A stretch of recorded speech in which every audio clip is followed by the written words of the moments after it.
Yo guys, me Patrick LeVar. In this video, I'm going to show you how to do some product photography using your cell phone to go from this to this. Check it out.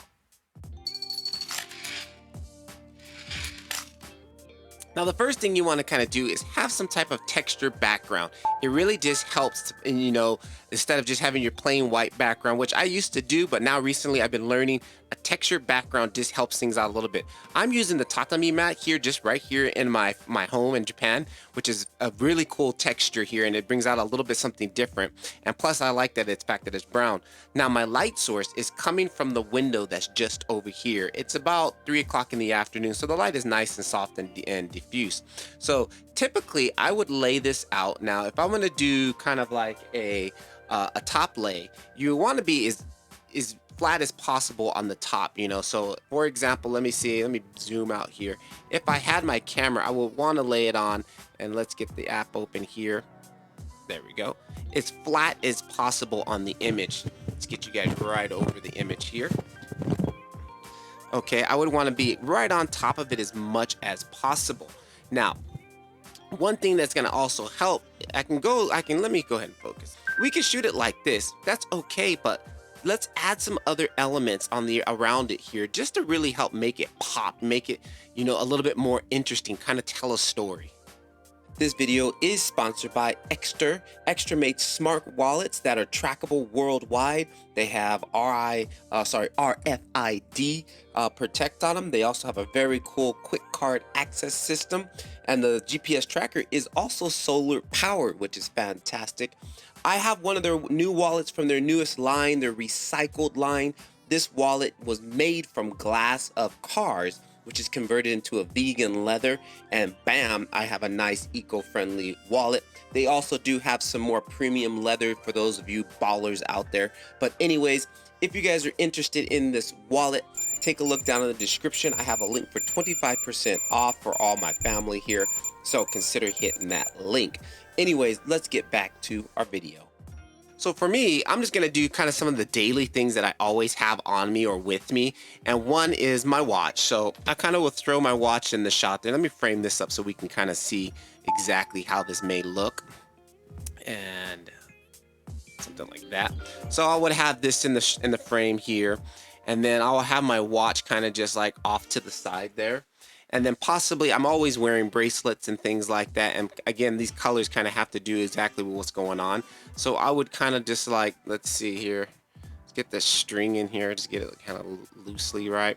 I just, you got to experiment and just kind of see what works and what's kind of good. So I would kind of do something like this. Maybe kind of like a little bit distracting there, huh? Kind of rotate it, or even we can just kind of do something like this. But ultimately, I would want to get in on the main product. This will be my main product right here, and then this other stuff is just secondary. Now, see, there's a big gap here, so I would kind of move this down. But then I'm getting, just basically would play with it and just trying to get something interesting that you would like. And then I would come in here. I would shoot this in basically all in manual. I'm going to use the manual Samsung app and kind of just frame it so I have something here interesting. And then I would just use all the manual settings and then snap the shot and then take it into Polarr and then edit it up there. All right, guys, so I'm inside of Polarr here. I'm going to do a quick edit, nothing too fancy here, just to show you. So what I want to do here is just quickly, I am using a raw photo that I took using the stock Samsung app, as you guys saw. And the first thing I'm going to do here is jump in here, and I'm going to go ahead and just kind of bring in that contrast a little bit. Highlights. Let's make a quick adjustment, bring down my highlights just a tad bit. You can see in this area over here is a little bit bright. Shadows, let's see, kind of liking that. Let's go for it. I'm going for a little bit more contrasty look here.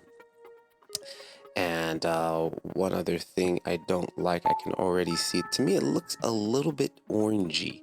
So let's jump into our color. Let's just see if on the temperature, if I kind of slide a little bit towards the cool side. Okay, that helps a little bit there. And then now let's see on my orange here on the HL slider here. Let me see if I bring this saturate. Actually, I probably could have bring that saturation down just a tad bit. Now let me go back to my color and see if I can bring that warmth back in, because I like that warmth. Just subtle stuff there. Okay, I'm liking that. And one other thing here, let's jump into the details. Clarity. Now you can see if I put it all the way here, you get this nice faded soft look. If I bring it over here, you get this really crunchy. I'm gonna just bring in a little crunch, a little bit of crunch, because of the tatami mat. Look at the tatami mat when I crunch it. It's bringing it right about just a little bit there. Okay, not too much. Sharpening, it looks fairly sharp here. I did take this in the raw mode. Okay, and let's add a little bit of contrast in here with our S curve. Just a little bit, and I like to have a little bit of that fade in there. Okay, now I would leave it like this, and let's see, here's our before. There's our before, after. Okay, you could just use it like this. This is pretty cool, but I want to take it another level here. So what I'm going to do is I'm going to load in a LUT. Again, I'm using Bouncecolor LUTs. Some of the LUTs that I pretty much love to use. They're some of my favorite LUTs. I'll have a link down in the description if you guys are interested in using these LUTs. So what I'm going to do is jump in here, and I have already a LUT that I have in mind. Okay, let's go to my downloads. Kind of some of the same LUTs that I tend to use on my videos. So I'm going to load in the dark LUT here, and oh, I already like that, but it's way too much. I hardly ever use a LUT at 100%. So what I like to do is back it off to 0 and then just slowly bring it in. Slowly bring it in. And oh, I'm liking about right there. What is that, 60%? So here we go. Before.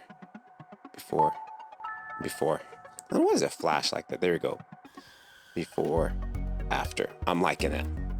All right, so boom, we'll save that. And this is pretty much what I would use for this photo here. Clean and simple, nothing too crazy.